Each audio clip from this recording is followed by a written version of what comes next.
ईमानदार किसान था जो बड़ी ही अच्छी तरह से खेत में किसानी करके सब्जियों की फसल उगाता और गांव में उसका सब्जी का व्यापार बहुत अच्छे से चलता है।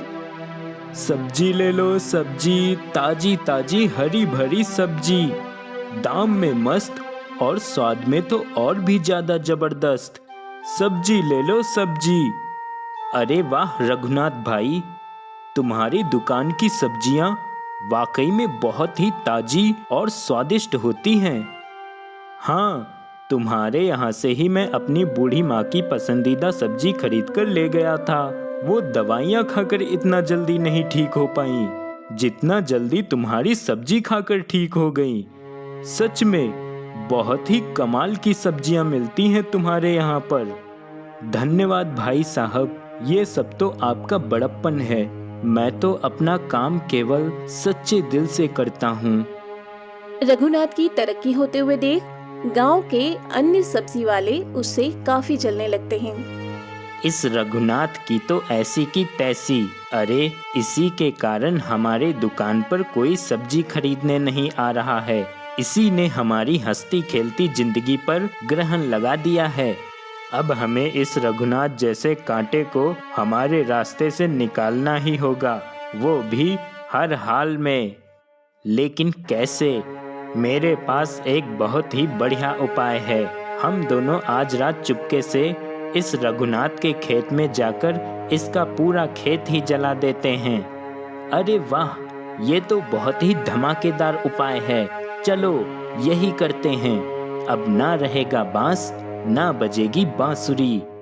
वो दोनों क्रूर सब्जी वाले रात में चुपके से आकर रघुनाथ का खेत जला देते हैं। अगले दिन जब रघुनाथ अपने खेत को जलकर राख होते हुए देखता है, तब उसकी आंखें फटी की फटी रह जाती हैं और उसे बहुत दुख होता है।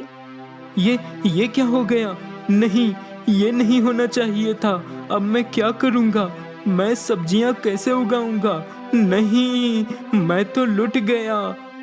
दोनों बुरे सब्जी वाले पेड़ के पीछे छुपकर रघुनाथ को रोते हुए देखते हैं और ये देखकर उनके कलेजे में बहुत ठंडक भी पड़ती है। रघुनाथ अब हार न मानकर दूसरी जमीन पर खेती शुरू करता है और कुछ ही महीने में फसल उगने लगती है, जिससे उसका कारोबार फिर से थोड़ा बहुत लाइन पर आ जाता है। मुश्किल से ही सही फिर से सब कुछ ठीक हो रहा है। भगवान जी, बस मेरा साथ निभाते रहना। रघुनाथ को फिर से सब्जी का दुकान खोलते देख उन दोनों सब्जी वालों को और ज्यादा गुस्सा आता है।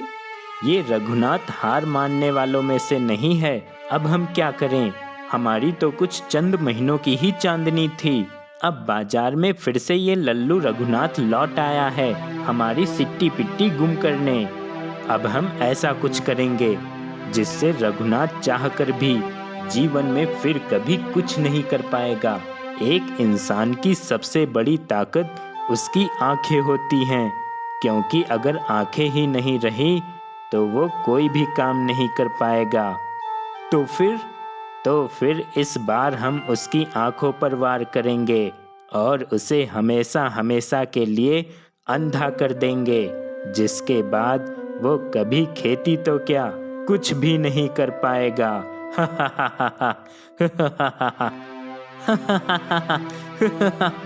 बहुत खूब भैया, बहुत खूब। रात में जब रघुनाथ दुकान बंद करके अपने घर की तरफ जा रहा होता है, तभी उस सुनसान सड़क पर अपना मुंह छुपाए वो दोनों सब्जी वाले आते हैं और वो दोनों रघुनाथ की आंखों पर एक पाउडर छिड़क कर जाते हैं, जिसके आंखों में जाते ही रघुनाथ को बहुत तेज जलन होती है और वो एक पल में अंधा हो जाता है।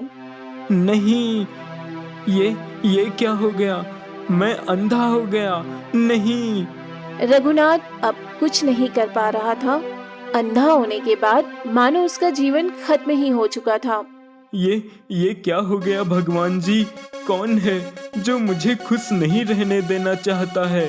कौन है जिसने मेरा खेत जलाया और मेरी आंखों में वो अंधे होने वाला पाउडर छिड़का? रघुनाथ एक दिन यूं ही जंगल के रास्ते से जा रहा था। वो एक लकड़ी के सहारे चलता है, लेकिन फिर भी जाने अनजाने में एक पेड़ से टकराता है और तभी उस पेड़ से आवाज आती है। रघुनाथ, तुम्हें अब चिंता करने की कोई जरूरत नहीं है, क्योंकि मैं तुम्हारी सारी परेशानी दूर कर दूंगा। ये आवाज कहाँ से आ रही है? इस पेड़ से, जिससे मैं अभी टकराया? हाँ, कोई भी मुझसे यूं ही नहीं टकराता है।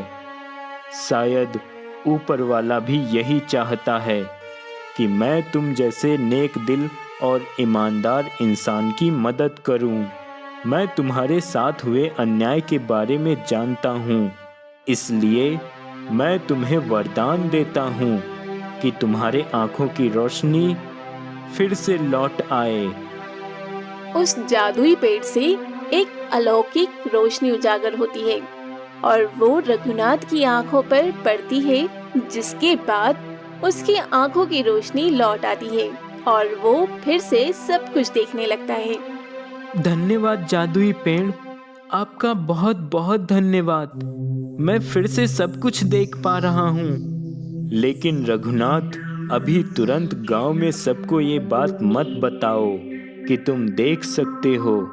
तुम अपना काम शुरू करो वापस, और जब तुम अपना काम वापस शुरू करोगे, तभी वो तुम्हारे दुश्मन फिर से तुम्हें या तुम्हारे काम को तकलीफ पहुंचाने आएंगे।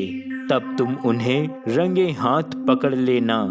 हाँ जादुई पेड़, बिल्कुल सही कह रहे हो आप। रघुनाथ गांव में फिर से अपना सब्जी का व्यापार शुरू करता है और ये देख वो दोनों सब्जी वाले हक्का बक्का रह जाते हैं। साथ ही गांव वाले भी हैरान होते हैं कि रघुनाथ अंधा होकर भी सब्जियां कैसे बेच पा रहा है। ये क्या? ये कैसे हो सकता है? ये अंधा होकर भी सब्जियां बेचने लगा वापस। ये पता नहीं किस मिट्टी का बना है, लेकिन ये चाहे कितनी बार भी गिर के फिर से उठे, हम इसे गिराते ही रहेंगे।